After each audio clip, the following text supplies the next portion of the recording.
Welcome back. तो आज की इस वीडियो में हम कुछ करेंगे इंटरव्यू क्वेश्चंस। 10 इंटरव्यू क्वेश्चंस होंगे हमारे, लेकिन होंगे बहुत ही इम्पोर्टेंट क्वेश्चन होंगे फ्रेशर्स के लिए। बिल्कुल इम्पोर्टेंट क्वेश्चन होंगे। उसके लिए मैंने ऑलरेडी एक फ़ाइल है मेरे पास, interview.md। इसके अंदर मैंने ये 10 क्वेश्चन है और इनकी जो एक्सप्लेनेशन है कुछ इनके अंदर लिखी हुई है और कुछ मैं आपको खुद करके बताऊंगा कि ये जो है ये क्वेश्चन है इसको एक्सप्लेन कैसे करना है। ये मेरे पास 10 क्वेश्चन है और इसके अलावा मेरे पास एक index.html है। दोनों की हमें ज़रूरत पड़ेगी क्योंकि कुछ जो चीज़ें हैं जो इधर समझ नहीं आएंगी फिर वो मैं आपको कोड के थ्रू उधर समझा दूँगा। ठीक है, तो स्टार्ट करते हैं अपने फर्स्ट क्वेश्चन से। तो फर्स्ट क्वेश्चन में हमारे पास है कि व्हाट इज़ वेरिएबल, यानी वेरिएबल होता क्या है। Variable is a named storage location in the memory that can hold a value. In JavaScript, variables are used to store data that can manipulate and retrieve throughout the program. They can hold different data such as numbers, string, object, array and structure. यानी ये जो variable है ये जो हमारे पास होता है एक मेमोरी के अंदर स्टोर होता है और उस मेमोरी का कोई नाम होता है। यानी अगर मैं ऐसे कुछ वैल्यू डाल दूँ तो वो इस वैल्यू का कोई मतलब नहीं है, ये कहीं स्टोर नहीं है, इसकी कोई डाटा टाइप नहीं है, हमने बताई नहीं है कि डाटा टाइप क्या है। एरे है हमारे पास, ये नंबर है, स्ट्रिंग है, बूलियन है, कुछ भी है।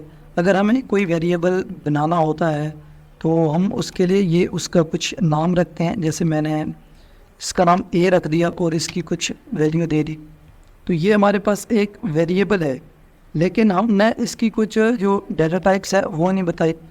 ठीक है, अगर मैं इसको लेट कर दूँगा तो लेट वॉर कॉस्ट कुछ भी कर सकते हैं। तो ये अब हमारे पास एक वैल्यू है जिसका एक बाकायदा एक एड्रेस है जो हमारी मेमोरी के अंदर स्टोर है। अब इस जो मैंने इस वेरिएबल को बनाया इसको मैं अपने प्रोग्राम के अंदर कहीं भी इसको मैं गेट कर सकता हूँ, इसको मैं रिट्राइव कर सकता हूँ। ठीक है, तो ये नंबर हो सकते हैं, ये स्ट्रिंग्स हो सकते हैं, ये ऑब्जेक्ट हो सकते हैं, ये एरे हो सकते हैं, ये कुछ भी हो सकता है। ठीक है, अगर मैं इसको ऐसे कर दूँ let array equal to this 1 2 3 4 5, तो ये भी हमारा एक एरे है और मैं इसको अपने जो प्रोग्राम है या जो मैं अपने जावास्क्रिप्ट की स्क्रिप्ट लिख रहा हूँ इसको मैं कहीं भी एक्सेस कर सकता हूँ, क्योंकि अब इसका एक बाकायदा इसका एक एड्रेस है जो मैंने अपनी स्टोर हो गया है, तो इसको अब कहीं भी आप इसको गेट कर सकते हैं। ठीक है, तो ये है हमारा वेरिएबल। तो क्वेश्चन नंबर 2 है how to create a variable, यानी वेरिएबल्स को बनाते कहते हैं। तो इसको वेरिएबल को बनाने के लिए हम जो हमारा जो ES5 था उसके अंदर हमारे पास सिर्फ एक वार था। यानी आप ऐसे समझ लें कि जब हमारे पास हमारी जो पुरानी जावास्क्रिप्ट थी उसके अंदर हमारे पास सिर्फ एक ही ऑप्शन था वॉर का, हम उसको यूज़ करके ही अपना वेरिएबल बना सकते थे। जैसे ये इधर है, इसको मैं ऐसे कर दूँगा वॉल ए इक्वल टू होगा हमारे पास 20, then val b equal to हो गया कुछ भी ये 34।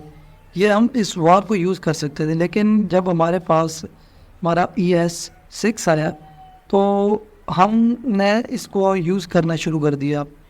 ये जो है हमारे लेट एंड कॉस्ट। ठीक है, तो ये 3 तरीक़ों से इनको हम बना सकते हैं। ये हमारा वॉर है, देन हमारे पास एक लेट है, let my value equal to 34, then एक हमारा जो कॉस्ट है उसको मैं ले लूँगा इक्वल टू ट्रू। ठीक है, ये हमारे 3 तरीके हैं जिससे हम अपना वेरिएबल बनाते हैं। तो ये let and var and const, ये हमारे 3 तरीके जिससे हम अपना वेरिएबल क्रिएट कर सकते हैं। और नेक्स्ट क्वेश्चन जो है वो है हमारा क्वेश्चन नंबर 3। ये देखो, ये इधर मैंने लिखा हुआ है क्वेश्चन नंबर 2 का कि you can create a variable in JavaScript using var let const keyword. Here are examples such as, ये जावास्क्रिप्ट है इसकी, तो इसके अंदर है हमारा var a equal to 10, let y equal to 20 const 30। इसकी सिर्फ जो है इसकी जो एक्सप्लेनेशन जो है इसके अंदर वार एक ग्लोबल वेरिएबल होता है, लेट जो होता है ये इनका एक स्कोप होता है जो आप ग्लोबल स्कोप कह सकते हैं, और जो वाई है इसकी वैल्यू चेंजेबल होती है, लेकिन कॉस्ट की जो वैल्यू है वो अनचेंजेबल होती है। ठीक है, नेक्स्ट जो है क्वेश्चन नंबर 3 है हमारे पास, how many way to create a variable. Variable को कितने तरीक़ों से क्रिएट किया जाता है, वो हमारे पास 3 तरीक़ों से। ठीक है, ये था हमारा कि वेरिएबल को क्रिएट कैसे करते हैं, ये है इसका स्ट्रक्चर।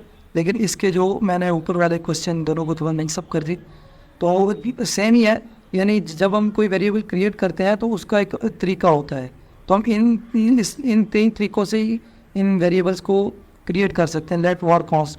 और यही 3 तरीके हैं जिनको हम यूज़ करके हम अपना जो वेरिएबल है उसको बनाते हैं। ठीक है, लेट वार है, लेट है एंड कॉस्ट है। लेकिन इसके अंदर थोड़ी सी इन डेप्थ में गए हैं कि 3 तरीके हैं हमारे जावास्क्रिप्ट में, लेकिन जो वार है ये ओल्डर जावास्क्रिप्ट कोड है, हैज़ फंक्शन स्कोप और a global scope. Let me tell you something, इसके अंदर जो मैं अगर एक बनाऊँ अपना लेट नहीं वार से, वार ए इक्वल टू 34, ठीक है, और इसको मैं कर दूँ console.log, इसका मैंने नाम नहीं रखा, 1 मिनट, इसको मैं कर दूँ वैल्यू, ठीक है, और इसको मैं यहाँ पे गेट कर रहा हूँ मैं, और यहाँ पे अपना एक डिबगर लगा रहा हूँ। ठीक है, तो अगर आप इधर देखो तो ये हमारे पास आ रहा है एक ब्लॉक का, ये आ रहा है हमारे पास एक विंडो ग्लोबल वेरिएबल। तो अगर आप देखो यहाँ पे वैल्यू है जो अभी अनडिफाइंड आ रही है, लेकिन अभी मैं इसको जैसे आगे लेके जाऊँगा ना तो इसकी वैल्यू आ जाएगी उसके अंदर। ये वैल्यू हमारे पास ये देखो ये 34 में आई है क्योंकि हमने इसको वार में यूज़ किया है इधर। तो ये एक ग्लोबल वेरिएबल होता है, इसको हम कहीं भी एक्सेस कर सकते हैं, इसकी वैल्यू को चेंज कर सकते हैं। फिर हमारे पास हमारी ECMAScript 6 के अंदर हमारे पास इसका एक ब्लॉक लेवल है। ठीक है, हम लेट और कॉस्ट यूज़ करने लगे। अगर मैं इसी के नीचे मैं एक और बना दूँ, let second value equal to दोबारा 45, और मैं इसको console.log कर दूँ हमारी सेकेंड वैल्यू, तो देखना ये देखो ये हमारे पास आ रही है इधर ब्लॉक, सेकंड वैल्यू जो आ रही है वो हमारे इस ब्लॉक लेवल में आ रही है, और जो हमारी विंडो लेवल जो हमारी है वो ये वैल्यू आ रही है वार वाली वैल्यू।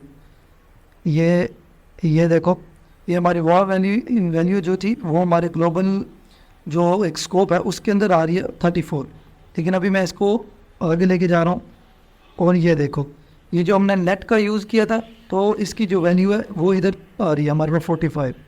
ठीक है, जो हमारा वार होता है वो ग्लोबल एक्सेस होता है, और जो हमारा लेट होता है इसका एक अपना लोकल स्कोप होता है, यानी ब्लॉक स्कोप होता है।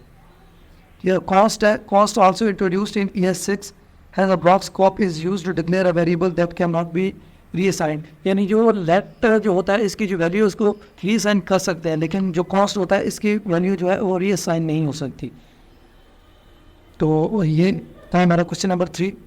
तो नेक्स्ट क्वेश्चन है वो हमारे पास, what is difference between let and वार।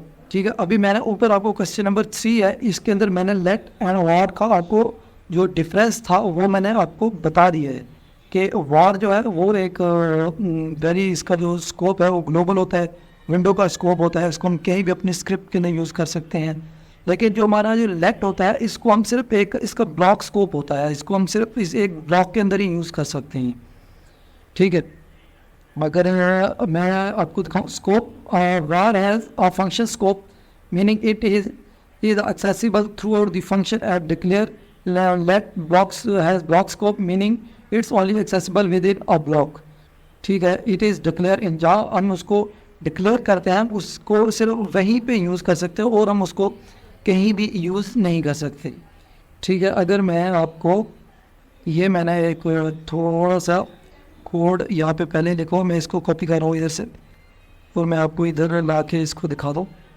तो ये आ गया हमारे पास। ठीक है, इसको मैं हटा रहा हूँ उधर से। यह देखो यहाँ पे मैंने एक कंडीशन लगा दिया, if true var equal to 1 and let b equal to 2। यहाँ पे हमारा कंसोल डॉट लॉग ए है, यहाँ पे ए तो यहाँ पे एक्सेस हो सकता है, लेकिन जो हमारा बी है वो एक्सेस नहीं होगा यहाँ पे।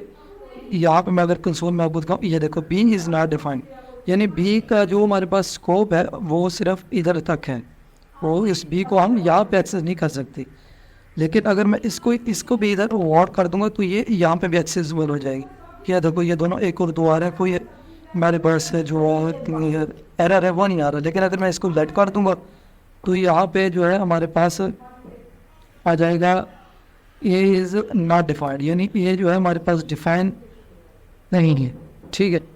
और अगर मैं इसी के साथ को कॉस्ट को भी यूज़ करूँगा तो यहाँ पर कॉस्ट इक्वल टू ये 45 इक्वल सी कर दूंगा। अगर मैं सी तो यहाँ पे ये देखो ए इज़ नॉट डिफाइंड और कॉस्ट सी है, सी भी डिफाइन नहीं है, ठीक है। इनका जो एक स्कोप होता है वो हम इसको चेंज नहीं कर सकते, ठीक है। यानी जो वार है उसका ग्लोबल स्कोप होता है, जो हमारे पास लेट है उसका एक ब्लॉक स्कोप होता है। क्वेश्चन नंबर हमारे पास है व्हाट इज स्कोप, यानी स्कोप होता क्या है। अगर मैं कहूँ कि what scope is a JavaScript refer the accessibility of variable and function in different parts of code. There are mainly two types, global scope and local scope. Global scope मैंने आपको बता दिया है, ग्लोबल स्कोप जो होता है हमारी पूरी एक फंक्शन स्कोप होता है, पूरी विंडो के अंदर उसका एक्सेस होता है। और जो हमारा लोकल स्कोप होता है उसका स्कोप जो होता है वो बहुत कम होता है। अभी जो मैंने आपको पीछे एक यहाँ पे एक दिखाई है, अब एक मिसाल दी है, यही है सेम इसका यही है कि ये इसका एक स्कोप है। यहाँ पे जो वार है उसका तो ग्लोबली स्कोप है, उसको तुम कहीं भी एक्सेस कर सकते हैं। लेकिन जो हमारा लेट है इसका स्कोप सिर्फ इन दो कर्ली ब्रेसेस के अंदर है। अगर मैं इसको यहाँ पे एक्सेस करूँगा तो ये यहाँ पे एक्सेस हो जाएगा इन ये देखो ए इज़ नॉट डिफाइंड। अगर मैं एक मिनट ये इधर ये देखो एक आ रहा है और ये दो आ रहा है, ये दोनों यानी इसको उसने इसकी वैल्यू जो है यहाँ से गेट की, और जो भी है ये एक ग्लोबल स्कोप है उसने वैल्यू इधर यहाँ पे गेट कर ली। इसकी वार की कोई प्रॉब्लम नहीं होती, इसको हम कहीं पे भी इसकी जो वैल्यू है उसको गेट कर सकते हैं। लेकिन जो लेट होता है उसका एक स्कोप होता है, उसको एक स्कोप के अंदर ही रखना पड़ता है जो कर्ली ब्रेसेस का होता है। और जो हमारा वार है इसका फंक्शन स्कोप होता है, उसको हम कहीं भी अपने विंडो के अंदर कहीं भी एक्सेस कर सकते हैं। क्वेश्चन नंबर 6 है what is function in JavaScript. Function जो होता है वो हमारा एक पीस ऑफ कोड होता है, ठीक है, जिसको हम बार बार कहीं पे भी यूज़ कर सकते हैं। जो अगर हमने कोई एक ऐसा प्रोग्राम या ऐसा कुछ हमने बनाया जिसका हमें हो सकता है कोई बार बार कहीं पे हम यूज़ कर रहे हैं, ठीक है, तो हम उसका एक फंक्शन बना लेते हैं, फिर हम उसका रेफरेंस लेके उसको कहीं पे भी कॉल करवा देते हैं, तो वो पीस ऑफ कोड जो हमारा चलता रहता है। A function is a block of code designed or performed in a particular task. A function is executed when someone call it. Function are defined using function keyword followed by name, list, parameter and argument, और ये हमारी जो ये brackets हैं and block of code curly braces, ठीक है। ये हमारे पास एक जो फंक्शन है इसको मैं इधर से कॉपी कर रहा हूँ और मैं इधर आपको ये उठा रहा हूँ मैं इधर से, और ये देखो इसका जो नाम आ रहा है हेलो अरे एलिस, ये हमारा नाम आ रहा है इधर से, ठीक है। अगर हम चाहते तो इसकी वैल्यू चेंज कर सकते थे, लेकिन उससे पहले मैं आपको बता दूं जो उन्होंने इस डेफिनेशन में बताया है कि इसका जो एक पर्टिकुलर काम होता है और इसका एक जो कीवर्ड होता है फंक्शन उससे हम लिखते हैं, और उसके बाद फंक्शन का नाम होता है, और ये जो होते हैं ये हमारे पैरामीटर है, और ये हमने एक आर्गूमेंट पास किया है इसके अंदर, ठीक है। और इसको भी इसका जो स्कोप है इस कर्ली ब्रेसेस का ये देख इधर, और इसकी जो आर्गूमेंट इसके जो आर्गूमेंट इधर पास कर रहे हैं और ये इधर इसको ले रहा है और इससे यहाँ पे इंजेक्ट कर रहा है। अगर मैं आपको एक और फंक्शन यहाँ पे दिखाऊं सी, ये हमारा हो गया नेम का नाम, मैं यहाँ पे एंड डाल रहा हूँ और मैं इन पैरामीटर की जगह दो वैल्यू डाल रहा हूँ ए एंड बी, और ये मैं यहाँ पे रिटर्न कर दूँगा, जो रिटर्न कर दूँगा ए प्लस बी, और इस फंक्शन को मैं कंसोल डॉट लॉग करवाऊँगा, और जो फंक्शन हमारा ऐड इसके अंदर मैं दो वैल्यू पास कर दूँगा 34 एंड 45, ठीक है। ये देखो ये 68 जो है हमारे पास वैल्यू आ रही है इसकी। अगर मैं इसको यहाँ पे कमेंट कर दूँ तो ये देखो, ये हमारे पास 68 हमारी वैल्यू आ रही है। अब मैं चाहूँ तो इसको बार बार ऐसे करता रहूँगा और इनकी जो वैल्यू है उसको मैं इधर चेंज कर दूँगा बस, ठीक है। यहाँ पे मैं वैल्यू चेंज कर रहा हूँ, कुछ भी वैल्यू डाल दो, ये कोई ज़रूरी नहीं है, ठीक है। ये देखना, ये देखो हमने अपना जो फंक्शन था वो लिखा एक ही था, लेकिन जैसे जैसे हम उसको बार बार कॉल करवाते गए उसकी वैल्यू चेंज करते गए और उसका जो रिजल्ट था वो चेंज होता गया। तो ये होता है हमारे पास फंक्शन, एक ऐसा पीस ऑफ कोड जिसे हम बार बार यूज़ कर सकते हैं। और इसको जो हम जब हम स्टार्ट करते हैं तो फंक्शन के नाम से, और इसका एक नाम होता है, इसके अंदर पैरामीटर और हम आर्गूमेंट पास करते हैं, और इसका जो स्कोप होता है वो कर्ली ब्रेसेस के अंदर होता है। तो नेक्स्ट क्वेश्चन है, उम्मीद है कि आपको फंक्शन कुछ ना कुछ समझ आ गया हो, और अगर नहीं समझ आए तो आप इसकी जो ये जो है हमारे पास है एक तारीफ़ है या इसकी जो डेफिनेशन है इसको याद कर लें, ये इनफ है। और इसकी जो एक जो हमने इधर एग्जांपल दी है ये याद करें, याद ना भी करें, बस इसको थोड़ा समझ लें, क्योंकि याद करने से भूल जाता है, समझने से बंदे कुछ ना कुछ याद रहता है। उसके बाद क्वेश्चन नंबर 7 है कि व्हाट इज़ डॉम। डॉम होता है हमारे पास डॉक्यूमेंट ऑब्जेक्ट मॉडल। ये हमारे पास एक डॉम है, ये हमारा एक डॉम है पूरी, यानी जो हमारी ये फाइल होती है ना HTML की, ये हमारा एक डॉम होता है, ठीक है। Programming interface of web document, it represent the web page so that programs can change the document structure, style, content. The DOM represent the document as a tree nodes. JavaScript can interface with manipulate DOM dynamically change content appearance of the web page. यानी ये जो हमारी HTML है इसके अंदर हम अपनी styling करते हैं, हम अपना वेब पेज बनाते हैं कि कौन सी चीज़ हमें कहाँ चाहिए, उससे कौन सी स्टाइलिंग चाहिए, उसके ऊपर कौन सी एनिमेशन चाहिए, कौन सा इफेक्ट्स चाहिए, किस चीज़ को हमने डायनामिकली चेंज करना है, किस चीज़ को हमने डायनामिकली चेंज नहीं करना, और अगर हम चेंज कर रहे हैं तो उसके अंदर कैसी चेंजिंग आनी चाहिए, किसी एनिमेशन के थ्रू आनी चाहिए या वैसे अपीयर हो जाना चाहिए या कलर चेंज होना चाहिए। और ये जो होता है हमारे पास एक बॉम होता है और एक डॉम होता है। बॉम जो होता है हमारा ब्राउज़र ऑब्जेक्ट मॉडल होता है, उसके बाद हमारा डॉम होता है। डॉम के अंदर हमारे पास दो चीज़ें होती हैं, एक हो गया हमारा ये क्या कहते हैं इसको, हमारी बॉडी है, और एक ये हमारा हेड है, ठीक है। तो बॉडी हेड के अंदर हमारे पास ये मेटा टैग्स और टाइटन और लिंक्स होते हैं, और बॉडी के अंदर हमारे पास जो हमारा कंटेंट होता है। तो ये ना एक ट्री बन जाता है, जैसे हम पहले बॉम आया, ब्राउज़र ऑब्जेक्ट मॉडल, देन फिर डॉम आया, देन डॉम के अंदर हमारे पास हेड और बॉडी आ गई, और हेड के अंदर हमारे मेटा टैग्स आ गए, टाइटल आ गया, लिंक आ गया, और उसको बॉडी के अंदर हमारे जो एलिमेंट्स हैं वो आ गए, हमारी जो हेडिंग है, हमारा साइड बार है, हमारा हेडर है, ये सब चीज़ें आती। तो इस तरह से ना एक ट्री की तरह ये फैल जाता है, ठीक है। ये है इसका, ये जो हमारे पास था इसका मतलब ये है, DOM represent document as a tree of node. जैसे हमारा एक दरख्त होता है, उसके ऊपर जो पत्ते लगे होते हैं, उसका एक तना होता है, फिर उसकी शाखें होती हैं, शाखों के अंदर छोटी शाखें होती हैं, फिर उनके ऊपर पत्ते होते हैं। कुछ ऐसे ही हमारा जो डॉम होता है ये क्रिएट होता है, जो इसके जो मतलब जो पीछे इस जो बैक एंड पे जो हमारा जब हम किसी जो क्या कहते हैं इसको HTML को जब हम लिखते हैं तो उम्मीद है कि ये समझ आएगा डॉम। देन हमारे पास है what is if else and ternary operator. ये जो है इफ एल्स और टर्नरी ऑपरेटर, इसमें अक्सर ना कुछ स्टूडेंट्स हैं वो ना कंफ्यूज हो जाते हैं कि ये इफ एल्स और टर्नरी ऑपरेटर में क्या है। दोनों का काम तो एक ही है कि अगर हमारे पास मल्टीपल कंडीशन है तो इन दोनों को यूज़ कर लो, चाहे इफ एल्स है चाहे जो टर्नरी ऑपरेटर है। ये भी सही है, लेकिन ये बिल्कुल सही नहीं है। इसका जो मतलब होता है, जो डिफरेंस होता है वो कुछ और होता है। इफ एल्स स्टेटमेंट और control flow statement that execute code based on condition.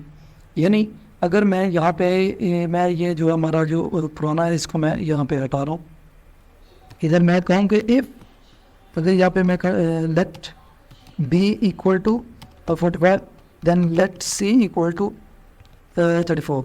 मैं अगर कहूँ कि इफ ए, ये नहीं मैं इन दोनों की वजह सेम कर रहा हूँ, ए इक्वल टू सी, ए नहीं है यहाँ पे बी है, देन तो इसका जो कंसोल और लॉग है उसको कर दो ट्रू। और एल्स में इसका जो चला जाए उसका कंसोल डॉट जो है उसको कर दो फॉल्स। ठीक है, तो इसका जो ये देखो ये ट्रू आ रहा है क्योंकि वो दोनों वैल्यू बराबर है। लेकिन अगर मैं इसी को टर्निंग ऑपरेटर में करूँ कि let new value equal to जो हमारा बी इक्वल टू है वो है सी, देन क्या हो, देन तो ट्रू कर दो, नहीं तो एल्स में चला जाए और इसको फॉल्स कर दे, इसको फॉल्स कर दे इसको। लेकिन मैंने अभी इसकी कंसोल है उसको नहीं करवाया, console dot log oops console dot log new value, ये देखो दोनों ट्रू आ रहे हैं। लेकिन देखो काम दोनों में हो रहा है, इसमें कोई फ़र्क नहीं है, इसके अंदर भी ट्रू आ रहा है, इसके अंदर भी ट्रू आ रहा है। लेकिन ये जो हमारा इफ एल्स होता है ये होता है हमारी एक स्टेटमेंट, और जो हमारा जो टर्नरी ऑपरेटर होता है ये होता है हमारा एक एक्सप्रेशन। जो हमारी स्टेटमेंट होती है इसका जो रिज़ल्ट आ रहा होता है इसको हम किसी भी वेरिएबल के अंदर स्टोर नहीं कर सकते। लेकिन जो हमारा टर्नरी ऑपरेटर है इसके अंदर जो हमारा एक्सप्रेशन है टर्नरी ऑपरेटर, इसका जो रिज़ल्ट आ रहा है हम उसको एक वेरिएबल के अंदर कंट्रोल कर रहे हैं।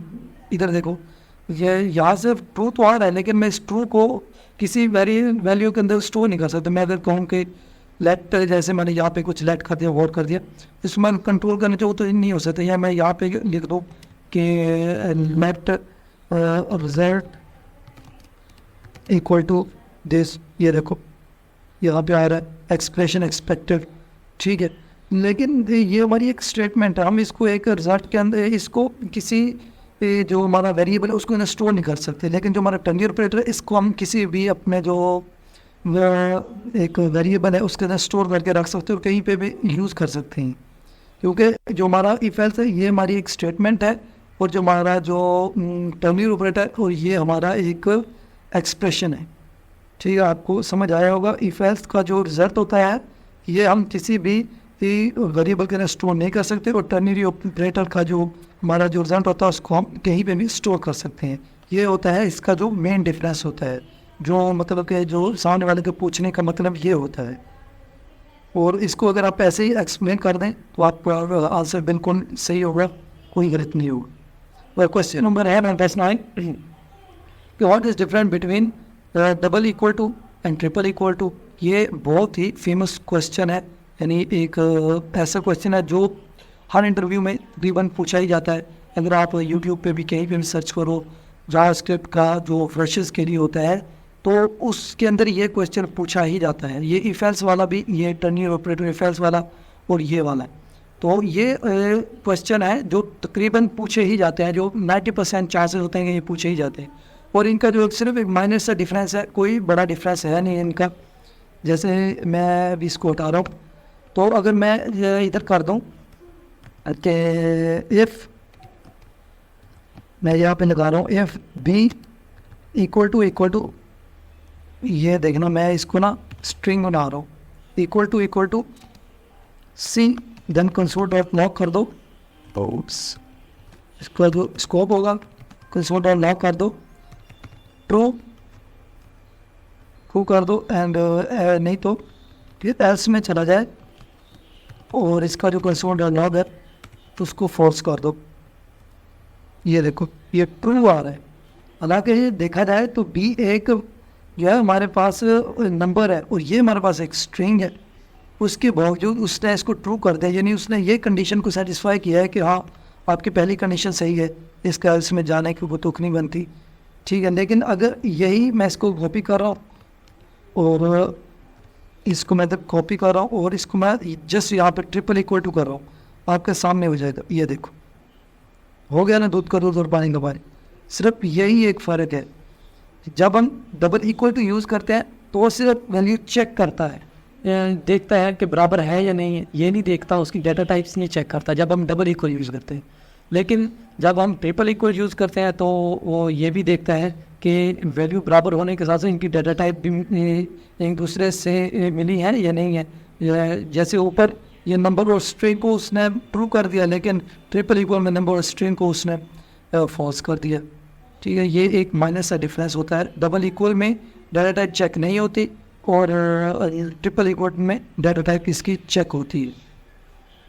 क्वेश्चन नंबर 10 है जो हमारा लास्ट क्वेश्चन है, व्हाट इज़ टाइप कन्वर्जन या टाइप कोरिजन। ठीक है, यानी हमारे पास कुछ हमारा कभी कभी ज़रूरत पड़ जाती है कि हमें किसी स्ट्रिंग को या किसी नंबर को स्ट्रिंग में या नंबर को स्ट्रिंग में या स्ट्रिंग को नंबर में कन्वर्ट करना पड़ सकता है। तो इसको कहते हैं कि हम किसी भी नंबर की या किसी भी स्ट्रिंग की जो वैल्यू हम खुद चेंज कर रहे हैं, ठीक है, टाइप को उसकी कन्वर्ट कर रहे हैं। The type coercion is JavaScript is automatic और implicit conversion of value from one data type to another, यानी किसी भी एक डाटा टाइप से दूसरी डाटा टाइप में चेंज करना होता है। ये हमारी होती है किसी भी डाटा टाइप की कन्वर्जन। ये दो तरीक़ों से होती है, एक होती है इम्प्लिसिट और होती है एक्सप्लिसिट कोरिजन। ठीक है, इम्प्लिसिट में जो होता है ये होता है ऑटोमेटिक। अगर ठीक है, अगर मैं आपसे कहूँ कि इधर ये मैं हटा रहा हूँ इधर से कि ये इधर से मैं कोड उठा रहा हूँ, ये वाला ये आ गया। ठीक है, इधर रिजल्ट 2 तो कंसोल डाल रहा रिजल्ट। अगर देखा जाए तो इन दोनों का रिजल्ट क्या आना चाहिए, ये एक स्ट्रिंग है तो ये हमारे पास एक नंबर है, तो ये दोनों को कॉन्केटिनेट कर देगा। तो ये इसका जो रिज़ल्ट है वो तो 53 ही आएगा। ठीक है, हालांकि रिज़ल्ट तो इसका 8 आना चाहिए ना, लेकिन अगर मैं यहीं नीचे वाले को कंसोल डॉट लॉग रिजल्ट 2 करूं तो इसका जो जवाब है वो 2 आ जाएगा। ठीक है, यानी ये हमारे पास ऑटोमेटिक जो जावास्क्रिप्ट अपने बैकएंड में जो मतलब कि यूज़ कर रहे हैं खुद के लिए, ठीक है, वो है उसके यानी प्लस अगर आप करते हैं स्ट्रिंग और नंबर को तो वो कॉन्केटिनेट करता है, लेकिन अगर आप माइनस करते हैं तो वो कॉन्केटिनेट नहीं करता, वो जैसे वैसे कैलकुलेशन अपने जो माइनस के होते हैं वो वैसे कैलकुलेशन इसकी करता है। ठीक है, अगर ये होता है हमारा इम्प्लिसिट जो ऑटोमेटिक कन्वर्जन होती है, और एक्सप्लिसिट में हम खुद से किसी भी चीज़ की जो है वो चेंज कर देते हैं, नंबर के उस नंबर का है किसी भी जो वैल्यू है उसको हम चेंज कर देते हैं, उसकी जो टाइप है उसको चेंज करते हैं। Let new str equal to 5। ठीक है, अगर मैं इसको कंसोल लॉक कर दूँ तो मैं यहाँ पे लिख रहा हूँ नंबर, और इसको मैं कर रहा हूँ type of new str, not a number, ये नंबर नहीं है, लेकिन वेट ये देखना अभी। Let new number equal to number, और इसके अंदर आ जाएगा हमारे पास न्यू str कंसोल में न्यू नंबर, हमारे पास आ गया 5। ठीक है, और अगर मैं इसकी टाइप चेक करूं console dot console dot type of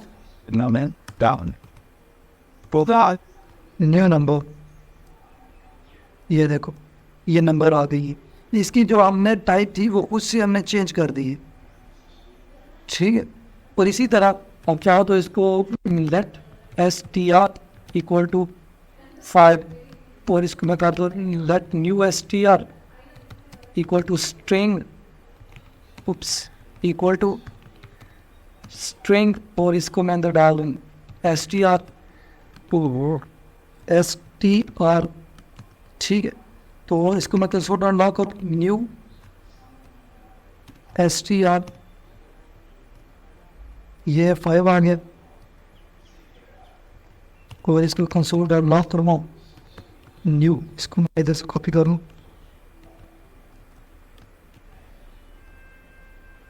ये 5 आ गया, इसकी मैंने टाइप नहीं ली ना st।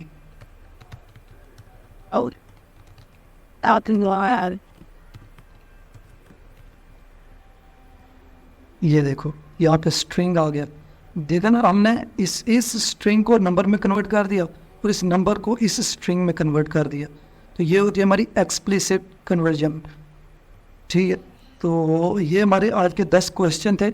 इसके अलावा मैं आपको एक और जो हमारा 11th क्वेश्चन है, यहाँ मैंने लिखा नहीं है लेकिन बस वैसे मेरे जहन में आ गया, मैं आपको बता दूँ कि एक थोड़ा वो भी एक अच्छा खासा फेमस क्वेश्चन है कि टाइप ऑफ नंबर, यानी नंबर की टाइप, यानी अगर मैं आपसे कहूँ लेट ए इक्वल टू 10 तो इसकी टाइप क्या होगी? इसकी टाइप ऑब्वियसली हम ये कहेंगे इसकी टाइप एक नंबर है, बिल्कुल करेक्ट, इसकी टाइप नंबर ही है। लेकिन अगर मैं ये कहूँ कि इसकी जो टाइप ऑफ क्या है, यानी एक टाइप ऑफ से जो ये नंबर हो गया, दूसरे टाइप ऑफ से इसकी क्या रिजल्ट आएगा? अगर आपको पता है तो आप कमेंट में ज़रूर करें, बता दें कि इसकी टाइप ऑफ क्या है। अगर नहीं पता तो मैं आपको बता दूं, इसकी टाइप ऑफ जो होती है वो होती है स्ट्रिंग। वो स्ट्रिंग क्यों होती है मैं आपको बताता हूँ। कंसोल डाउन आओ, टाइप ऑफ यहाँ पे यह है टाइप ऑफ ए, यहाँ पे फिर टाइप ऑफ ए। ये देखो ये स्ट्रिंग आ रहा है इधर से, मैं ऊपर वाला सारा हटा रहा हूँ, कंफ्यूजन ना रहे। ये देखो ये हमारे पास स्ट्रिंग आ रहा है, इसका टाइप ऑफ इसका स्ट्रिंग क्यों आ रहा है? कंसोल डॉट लॉग, इसका टाइप ऑफ, देन जो है हमारे पास ए, ये आ रहा हमारे पास नंबर, ठीक है। और नंबर हमारे पास क्या होता है? हमारे पास एक स्ट्रिंग होता है, ठीक है, इसलिए उसने टाइप ऑफ को इसको स्ट्रिंग में कन्वर्ट कर दिया है। यह एक फेमस यानी एक इम्पोर्टेंट क्वेश्चन है, आप इसको भी जहन में रख लें कि type of number equal to string होता है, ठीक है। ये हमारे आज के कुछ 10-11 क्वेश्चन थे इंटरव्यू, जिनको मैंने आपको इस वीडियो में एक्सप्लेन कर दिया कोड के साथ, ठीक है। और इंशाल्लाह नेक्स्ट में और क्वेश्चन भी आपको लेके आता रहूँगा, आप फॉलो करते रहें, चैनल को सब्सक्राइब कर दें, वीडियो को लाइक एंड कमेंट ज़रूर करें। तो इंशाल्लाह मिलेंगे नेक्स्ट वीडियो में, तब तक के लिए बाय बाय, अल्लाह हाफ़िज़।